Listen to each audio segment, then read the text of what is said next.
우리 옆에 있는 분들하고 인사 좀 나눌까요? 반갑습니다. 한 주 동안 안녕하셨습니까?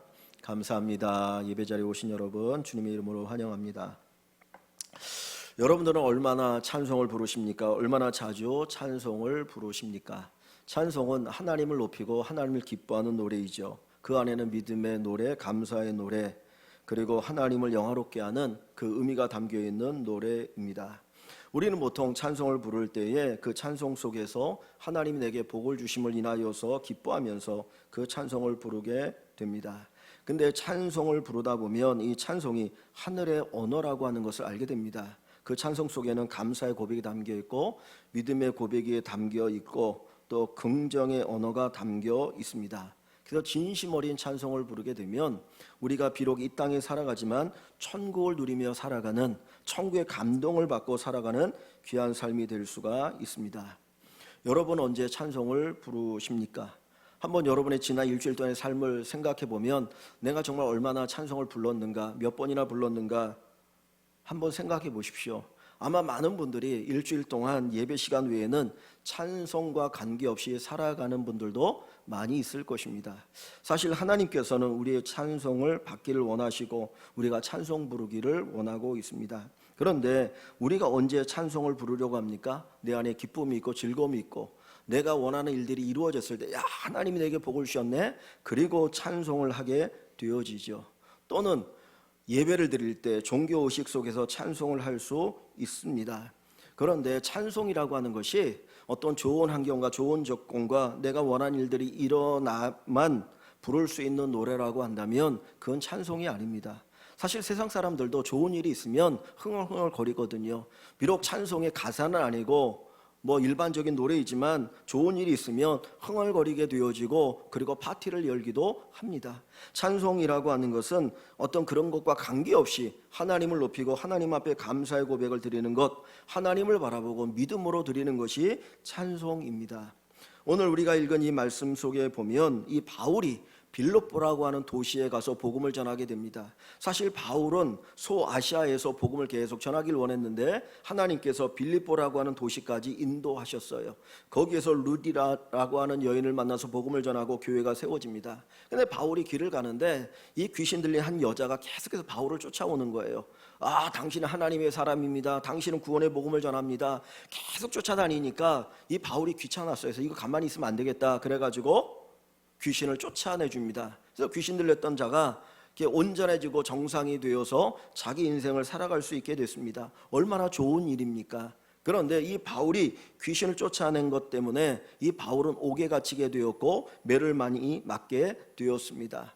그래서 바울이 이 옥에 갇혀 있는데 이 상황 속에서 바울이 무엇을 합니까? 오늘 본문 여기 22절부터 보시면 무리가 일찍 일어나 고발하니 상관들이 옷을 찢고 그 귀신 들린 여종을 고친 사건, 귀신을 내쫓은 그것 때문에 고발을 당합니다. 상관들이 옷을 찢어 벗기고 매로 치라 하여 많이 친 후에 옥에 가두고 간수에게 명하여 든든히 지키라 하니 그가 이러한 명령을 받아 그들을 깊은 옥에 가두고 그 발을 착고에 든든히 채웠더니 그랬어요. 지금 바울은 어떤 상태입니까? 옥에 갇힌 상태이죠. 매도 많이 맞았습니다. 여러분 매를 많이 맞아 보십시오. 온몸이 얼마나 욱신욱신거립니까? 예전에 군대 가 있는 그 분들이 군에 가서 진짜 밤새 매 맞으면 잠이 안 온다 그러거든요. 근데 이 바울은 엄청나게 매를 맞았습니다. 욱신욱신거립니다. 그리고 발에 착고가 채여서 누워서 잠을 잘 수 없는 그런 고통 가운데 있습니다. 그렇다면 바울이 무엇을 해야 합니까? 하나님 원망해야 되는 거 아닙니까? 하나님 왜 내가 원하지 않는 이 빌립보까지 인도하셔서 내가 귀신을 쫓아냈는데 그것 때문에 칭찬받지 못하고 오히려 매를 맞고 옥에 갇히고 이 고통을 당해야 됩니까? 원망하고 불평할 수 있는 그런 상황입니다. 그런데 바울은 그 상황 속에서 원망 불평하는 것이 아니라 오히려 무엇합니까? 하나님을 찬송합니다.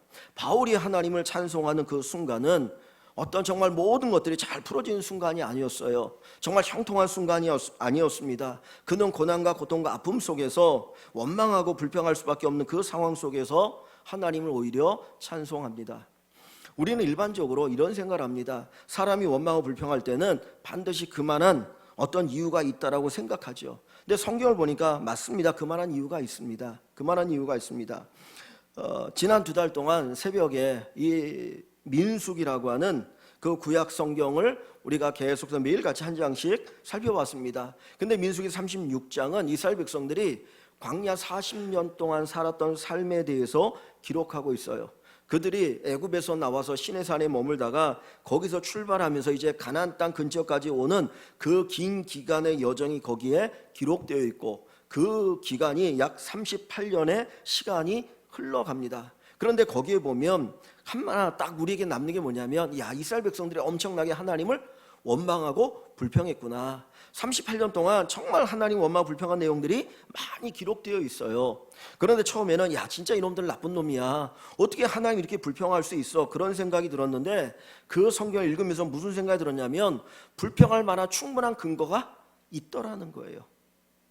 불평할 만한 근거가 있으니까 불평했지 그냥 불평한 게 아니더라는 거예요. 목말라 죽겠는데 물이 없는 거예요.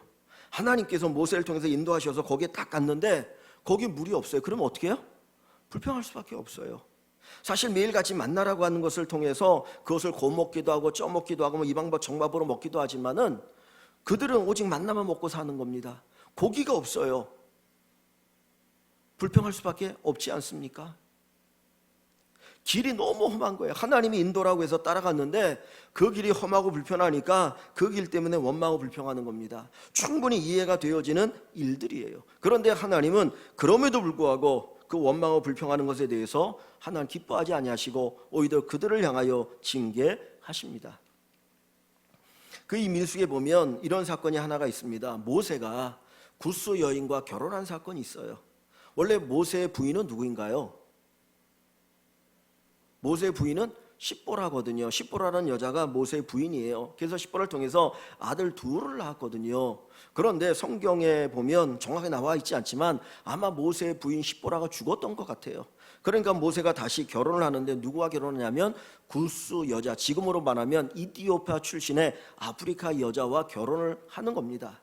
그것에 대해서 이 미리암, 모세의 누나가 모세를 책망하는 겁니다. 원망하고, 야, 이스라엘에 여자가 없냐? 왜 하필이면 이 구스 여인과 결혼하느냐라고 이제 원망하고 책망을 하고 불평을 하거든요.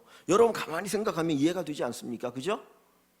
아니, 이스라엘에 여자가 없습니까? 얼마나 많은 여자가 있는데 왜 굳이 이스라엘의 지도자인데, 그냥 일반인도 아니고 이스라엘을 대표해서 이끌어가는 지도자인데 왜 굳이 구스 여인과 결혼하느냐? 또 한 가지는 이 모세가 이스라엘 지도자가 됐을 때 나이가 몇 세예요? 몇 세 모세가 이스라엘의 지도자가 됩니까? 80세예요. 80세. 80세 이스라엘 지도자가 돼서 몇 년 동안 지도자로 살아갑니까? 40년을 살죠. 그럼 모세가 120세 죽었거든요. 그런데 성경에 보면 이 모세가 이 구스 여인과 결혼한 때가 언제인지 나오진 않아요. 그냥 대략해서 40년을 살았으니까 반 딱 잘라서 20년 후에 결혼했다고 생각하면 100세에 모세가 구스 여인과 결혼하는 거예요. 여러분 나이 100세가 돼가지고 결혼하고 싶겠습니까?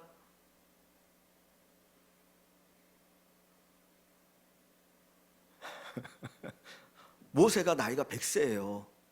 그런데 그 100세에 뭘 얼마나 결혼하고 싶어서 그것도 저 구스 여인 이방인 여인과 결혼하겠습니까?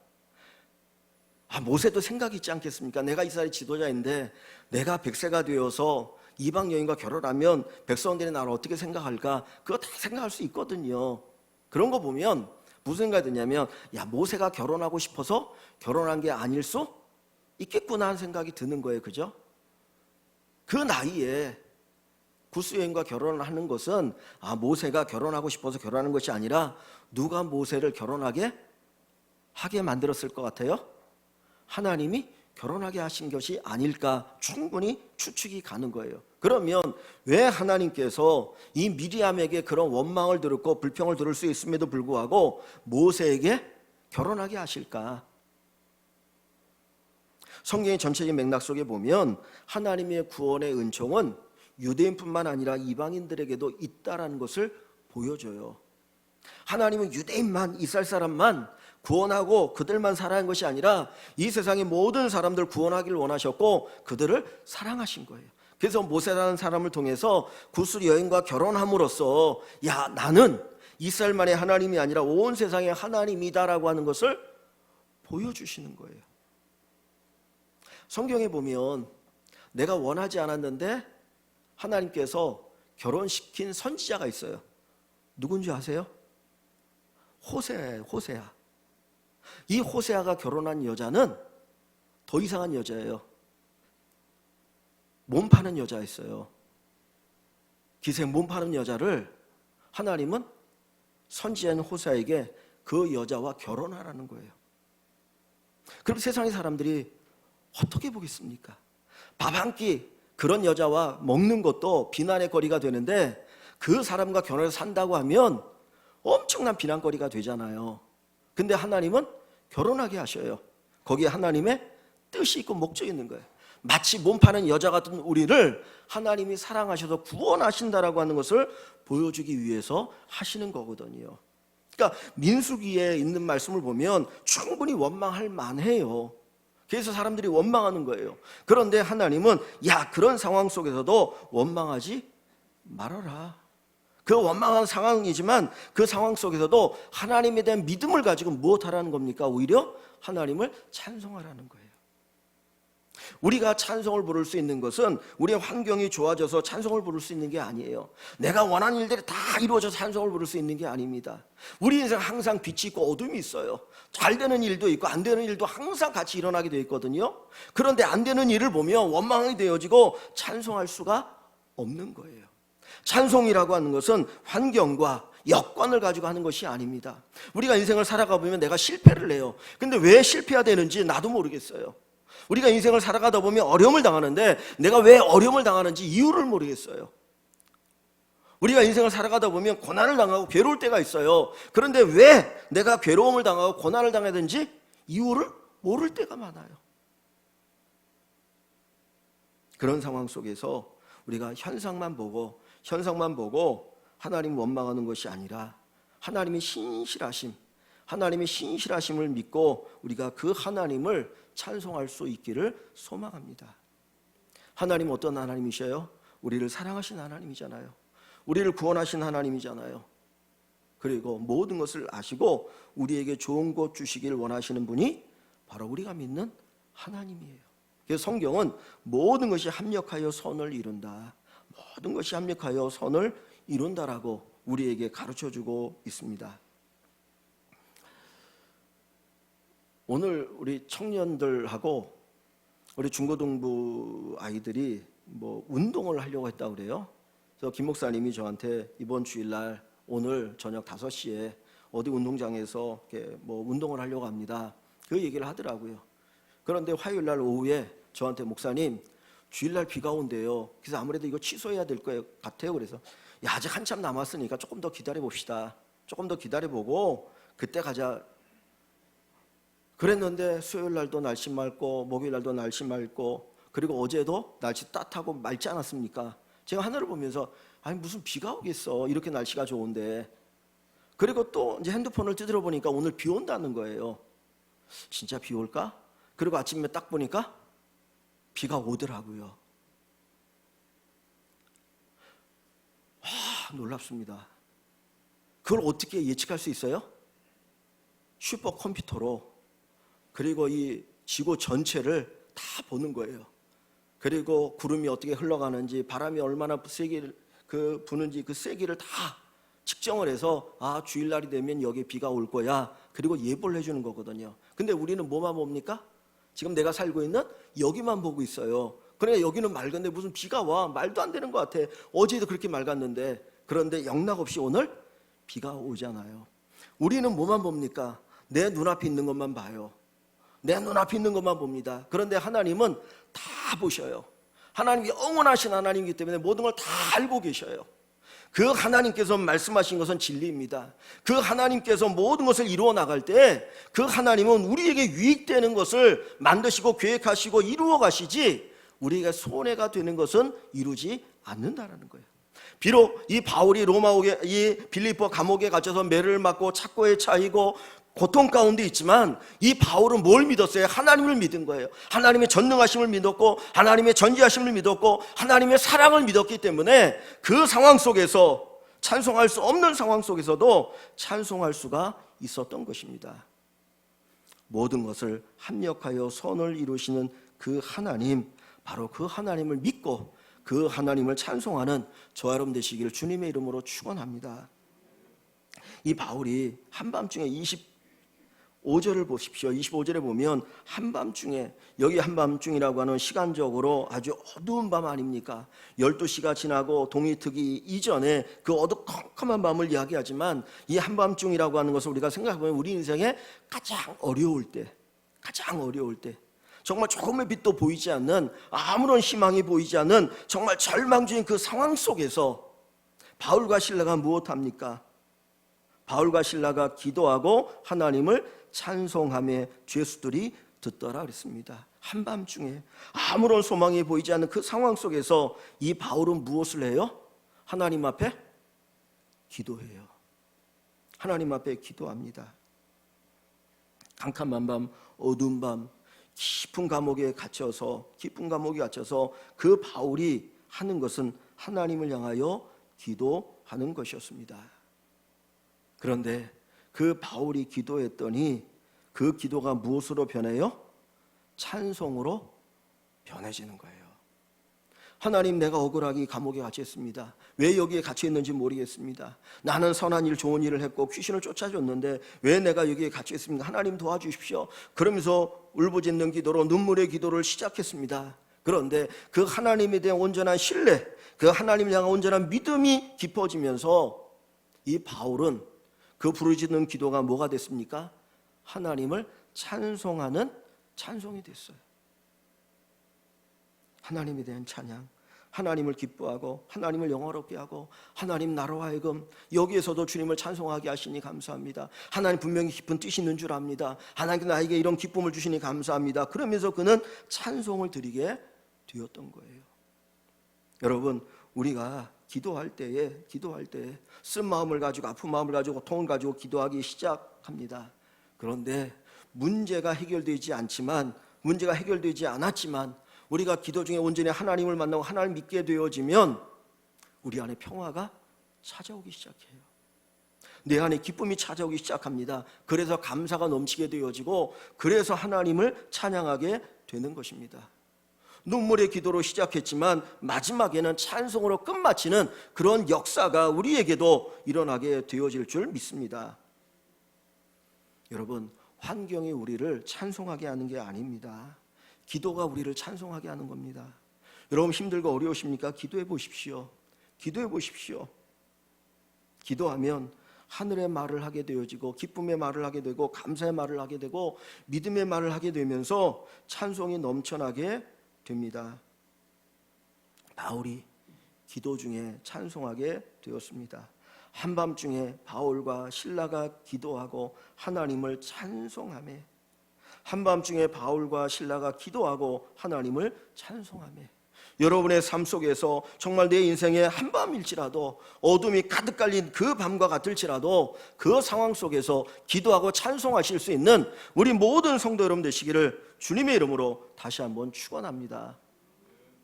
야고보서 4장 13절에 보면 이런 말씀이 있어요. 고난당하는 자가 있느냐?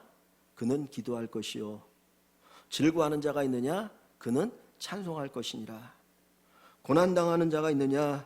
그는 기도할 것이요, 즐거워하는 자가 있느냐? 찬송할 것이라.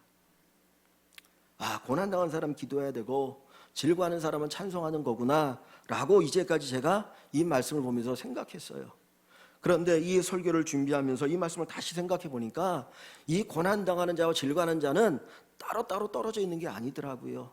그 고난을 당하는 자가 기도했더니 그 기도를 통해서 고난당하는 자가 무엇하는 사람이 돼요? 즐거워하는 자가 돼요. 내 문제가 해결되지 않았지만 하나님께 다 맡기고 나니까 두려움이 사라지고 근심이 사라지고 걱정이 사라지고 그 마음에 하늘의 기쁨이 몰려오기 시작하니까 감격스러워서 하나님을 찬송하게 됩니다. 하박국 선지자가 하나님을 만나고 나니까 뭐라고 말합니까? 내가 아무 것이 없어도, 우리의 양이 없고 외양간에 소가 없고 밭에 소출이 없어도 여호와 하나님을 인하여 기뻐하고 즐거워하리라. 이게 하박국 선지자의 고백이고 우리의 고백입니다. 우리가 기도할 때 하늘의 기쁨을 우리에게 채워주셔요.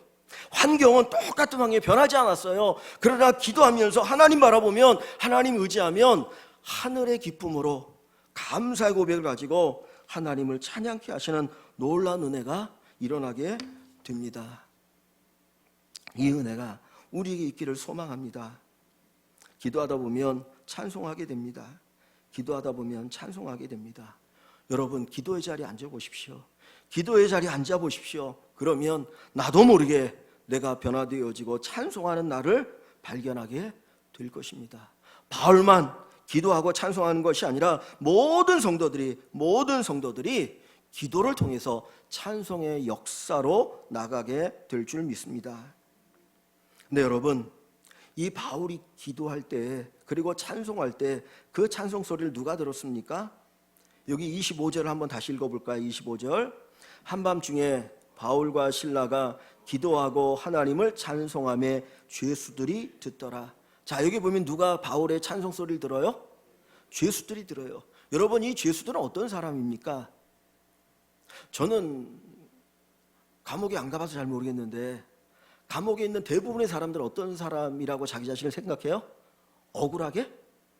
감옥에 갇혀있다고 생각하지 않겠습니까? 나는 너무너무 억울해. 나보다 더 나쁜 놈들도 많은데 내가 운이 없어서 재수가 없어갖고 내가 여기 감옥에 갇혀있어. 또 어두악한 사람들은 정말 너무너무 무서울 거예요. 양심에 가책도 없는 사람들도 있을 거거든요. 거기 감옥에 들어와 있는 사람들이 찬송할 수 있을까요? 거기 감옥에 갇혀있는 사람은 찬송을 불렀을까요? 아마 이제까지 찬송을 부른 사람은 없었을 거예요. 이 감옥에서 그 누구도 찬송 부르지 않고 나는 억울하다고 원망과 불평을 쏟아놓고 있을 때에 갑자기 그들의 귀에 찬송 소리가 들려옵니다. 바울의 찬송 소리가 들려옵니다. 아니 뭐야, 저게 뭐야? 어떻게 찬송할 수 있어?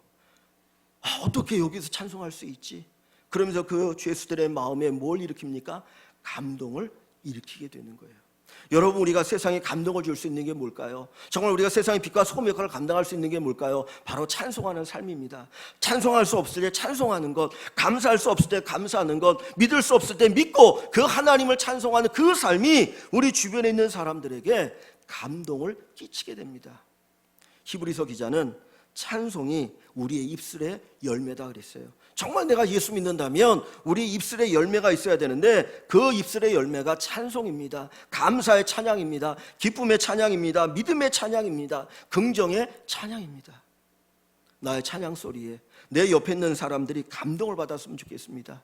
내 찬양 소리에 내 옆에 있는 사람들이 야, 정말 어떻게 찬양할 수 있을까? 하나님이 살아계신가 봐. 하나님이 계신가 봐. 그리고 하나님을 만나고 하나님께 돌아온 역사가 일어날 수 있기를 주님의 이름으로 간절히 축원합니다. 여러분, 바울이 찬양을 불렀을 때 죄수들이 그 찬양 소리를 들었습니다.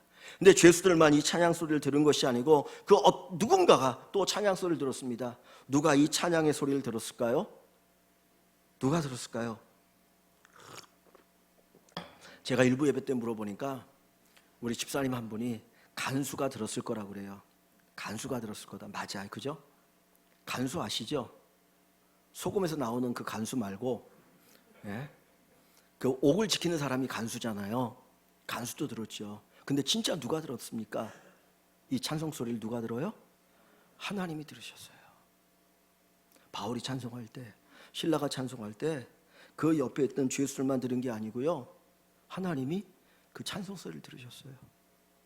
깊은 옥에 갇혀서 한밤중에 온몸이 옥신옥신거리는 그 상황 속에서도, 찾고 헤쳐서 제대로 움직일 수 없는 그 상황 속에서도 하나님을 찬송하는 그 바울의 모습을 보면서 하나님 얼마나 기뻐하셨는지 모릅니다. 그 찬송 소리를 들으면서 하나님이 얼마나 감격하시는지 몰라요. 하나님을 감격해 하는 것, 하나님을 감동케 하는 게 뭡니까? 찬송할 수 없는 상황에서도 하나님을 찬송하는 거예요. 우리 아이들이 부모 앞에서 재롱을 피웁니다. 또는 할머니, 할아버지 앞에서 재롱을 피웁니다. 그러면 어떤 마음이 듭니까? 너무너무 신기하지 않아요?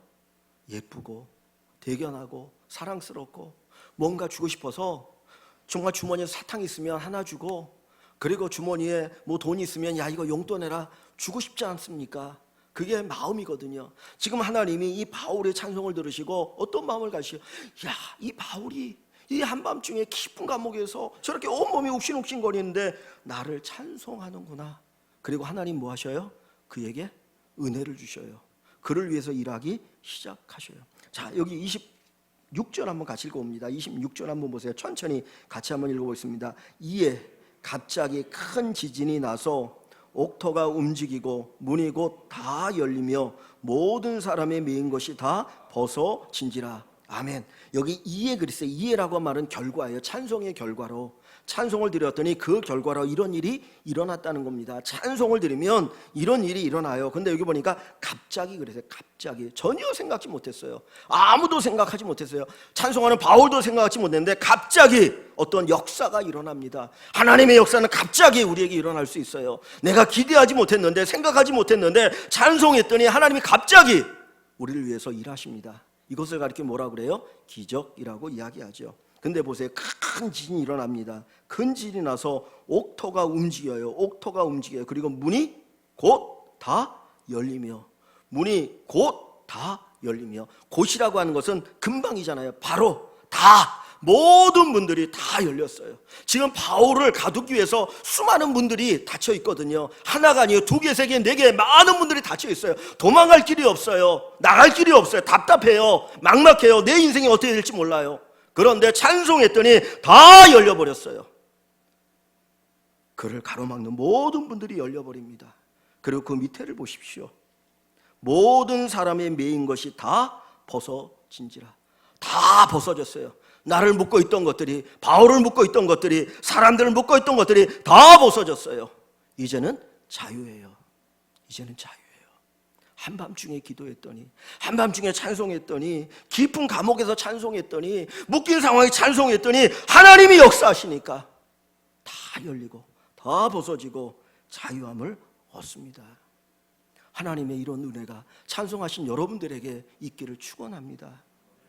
내 앞에 갇혀있는 그 문 때문에 낙심하지 마십시오. 나를 묶고 있는 그것만 바라보시고 낙심하지 마시고요, 원망하지 마시고요, 그것을 풀 수 있는 하나님을 바라보면서 찬송하면 좋겠습니다. 하나님은 풀어주신다, 하나님은 열어주신다, 하나님은 내 인생을 위해서 역사하신다라고 하는 이 믿음의 확신을 가지고 찬송하고 찬송하는 여러분 되시기를 주의 이름으로 축원합니다. 근데 하나님의 역사는요, 제가 생각할 때에 찬송하는 바울을 위해서만 일하시면 좋겠거든요. 찬송하는 바울을 위해서만, 그죠? 근데 여기 보세요. 여기 26절에 보면 이에 갑자기 큰 지진이 나서 옥토가 움직여 문이 곧 다 열리며 그랬어요. 열리면, 문이 다 열리면 남은 죄수, 다른 죄수들도 도망갈 수 있잖아요. 그죠? 다 열리며 모든 사람 매인 것이 다 벗어진지라. 지금 바울을 묶고 있는 그 착고만 풀린 것이 아니고 거기에 있는 모든 사람들, 모든 죄수들의 착고도 다 풀렸다는 거예요. 왜 그럴까요? 저는 제가 하나님이면 바울과 실라 것만 풀어주고 싶은데, 그죠? 찬송하는 바울과 실라 것만 풀어주고 싶은데 왜 하나님이 모든 사람의 걸 다 풀어줬을까요? 만약에 바울과 실라 것만 풀어준다면 이 사람 무슨 생각이겠습니까? 아, 이거 제대로 안 묶인 거 아니야? 그런 생각할 수도 있지 않아요? 다 풀어줘서 야, 이거는 엄청난 사건이구나, 찬송했더니 하나님이 이렇게 역사하시는구나 하는 것들을 다른 사람도 보고 알게 하시는 거죠. 하나님이 역사하십니다. 하나님께서 우리 안에 놀라운 일을 이루신 것을 볼 수 있기를 소망합니다. 여러분을 묶고 있는 것이 무엇입니까? 여러분 앞에 가로막혀 있는 그 문이 무엇입니까? 그것 때문에 얼마나 아파하고 얼마나 힘들고 얼마나 고통스러워하십니까? 그것이 있음에도 불구하고 하나님을 찬송해 보시기 바랍니다. 하나님을 찬송해 보시기 바랍니다. 역대 20장에 보면 여호사밧 왕 때에 모압과 암몬과 마온 사람들이 연합해서 침략을 하는 거예요. 마치 무엇 같냐면 지금 우리나라가 여기 있으면 위에 북한과 일본 그리고 중국이 연합해서 갑자기 우리나라를 침략하는 것과 같아요. 그런 상황 속에서 이 여호사밧 왕이 자기들의 군대를 보니까 그 연합군과 전쟁할 만한 전력이 안 되는 거예요. 그래서 이 여호사밧이 하나님 앞에 무릎 꿇고 기도합니다. 하나님, 우리는 저들을 대적할 만한 능력이 안 됩니다. 하나님 도와주십시오. 우리를 구원해 주십시오. 그리고 기도를 드리는데 그 레위 사람 야하시엘이라는 사람을 통해서 하나님 말씀하니 내가 너희를 구원할게. 이거 한마디만 그냥 해주셔요. 그런데 여호사밧 왕은 그 말씀을 듣고 하나님 우리를 구원해 주신대. 하나님 우리를 구원해 주신대. 두려워하지 말라. 하나님 믿고 전쟁터에 나가자. 그리고는 그 열악한 병력을 이끌고 전쟁터에 나갑니다. 그러면 우리 같으면 어떻게 합니까? 맨 앞에 제일 강한 군사들을 딱 비치해놓고 전쟁을 해야 되는데 여호사밧은 그렇게 하지 않았어요. 맨 앞에 하나님을 찬송하는 성가대 찬양대를 앞세우고 나가면서 찬양을 부릅니다. 북을 꽝꽝 치면서 하나님을 찬양하기 시작하는데 그때 놀라운 일이 벌어져요. 하나님의 천사들이 함께하면서 그 전쟁에 승리하게 됩니다. 찬송 속에 하나님은 역사하셔요. 기도는 찬송을 낳고 찬송은 하나님의 기적을 낳습니다. 기도는 찬송을 낳고 찬송은 하나님의 기적을 낳습니다. 이런 역사가 우리 안에 일어날 수 있기를 다시 한번 소망합니다. 제가 얼마 전에 어떤 유튜브를 보니까 짧은 영상인데 어느 그 수능 강사 선생님인데 여자분인데 이분이 얼마나 유명한지 1년에 막 수억 이상을 번다 그래요. 가끔 뭐 요트도 몇 개 되고 차도 몇 개 돼서 지역마다 자기가 타고 싶은 데 가서 요트 자기 거 타면 되고 차도 몇 대가 있어 자기하고 그러고 하시는 분인데 그분이 아이들을 가르치면서 하는 가운데 그런 얘기를 하더라고요. 여러분들은 되게 비판적인 사람들 좋아하는데 좋아하지 말라는 거예요. 뭐라 하면 아무것도 안 다. 겉으로 볼 때는 뭔가 있는 것 같은데 아무것도 없더라. 그 사람들이 세상을 바꾸는 줄 아느냐? 아니야. 정말 세상을 바꾸는 사람들은 긍정적인 마인드를 가진 사람이야. 부정적인 상황 속에 긍정적으로 하나님이 역사하고 하나님이 도와주시고 하나님이 행하시면 된다라고 하는 그 믿음을 가진 사람을 통해서 이 세상의 역사가 이루어져 나간다는 거예요. 그게 뭐예요? 찬송이잖아요. 그게 뭐예요? 하늘의 언어예요. 그게 기쁨의 언어예요. 감사의 언어예요. 믿음의 언어예요. 이 바울은 옥에 갇혀 있습니다. 다 닫혀 있습니다. 묶여 있습니다. 자기 스스로 할 수 있는 거 아무것도 없어요.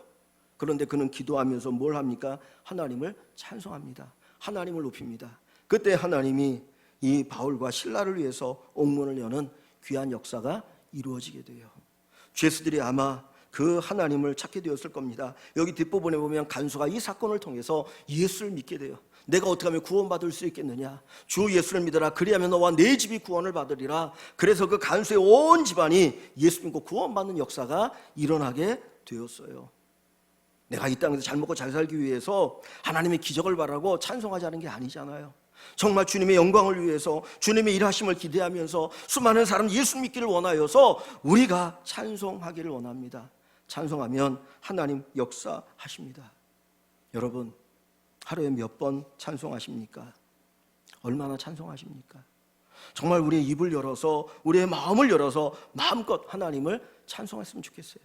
특별히 예배를 드릴 때 더 심차게 더 뜨겁게 더 간절한 마음으로 우리 이 내면으로부터 주님을 사랑하는 마음으로 하나님을 찬송하여서 이 찬송 소리가 하나님의 보좌에 울리고 하나님의 가슴을 진동하고 그 하나님의 마음을 감동하여서 하나님이 역사하게 하시는 그런 찬송이 우리 교회 안에 여러분 안에 있기를 주님의 이름으로 간절히 축원합니다.